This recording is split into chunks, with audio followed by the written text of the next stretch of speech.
हम सब कहीं ना कहीं कथा सत्संग भजन भक्ति में लीन हैं, लेकिन मैं शुरू से ही माँ से कहती हूँ कि माँ भक्ति के साथ शक्ति भी देना और इतनी हिम्मत भी देना। बुराइयां इस समाज में इसलिए नहीं बढ़ रही कि बुरे लोग बढ़ रहे हैं, बुराइयां इसलिए बढ़ रही हैं कि अच्छे लोग खामोश रह जाते हैं। अच्छे लोग समय पर हाथ नहीं उठाते कुछ अच्छे कार्यों के लिए। अच्छे कार्य भी इसलिए अधूरे रह जाते हैं कि अच्छे लोग एकजुट होकर के आगे एक सुर में नहीं बोल पाते। इसलिए नजरिया बनाओ, कहीं कुछ ऐसा होता दिखाई दे तो तुरंत कुछ न कुछ आपसे जो सहयोग जैसा हो सके इस अधर्म को समाप्त करने में अपनी भूमिका निभाओ। बेटियां सुरक्षित इस समाज की हों, ये वही समाज है यहाँ यत्र नार्यास्तु पूज्यन्ते रमन्ते तत्र देवता यत्र तास्तु न पूज्यन्ते का नारा दिया जाता है।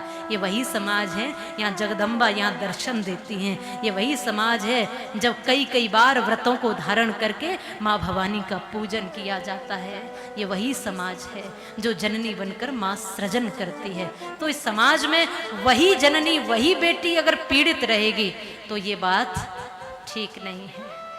ऐसे माँ भगवती से शक्ति मांगो और उसकी कृपा मांगो, भक्ति मांगो और ये कहो माँ कभी मैं अधर्म को देखकर चुप न बैठूं, मेरे अंदर इतनी शक्ति देना। और ये आयोजन भी इसीलिए है, केवल कथा सुनाने के लिए नहीं, ये आयोजन इसलिए है कि समाज जागृत हो सके, माँ की महिमा को जाने और स्वयं इस भगवती स्वरूपा इन देवियों की मान मर्यादा की रक्षा करने का वीणा ये पुरुष प्रधान अपने हाथ में ले।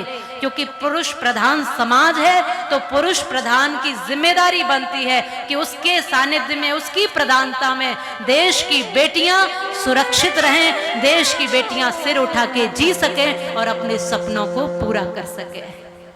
ये मेरे भाइयों से, मेरे अपने भाइयों से मेरा निवेदन है कि हमें सक्षम बनना है और हमें बुराई को जीतने नहीं देना है, हमें आगे बढ़ कर के बुराई को समाप्त करना है। यही कथा का उद्देश्य होता है।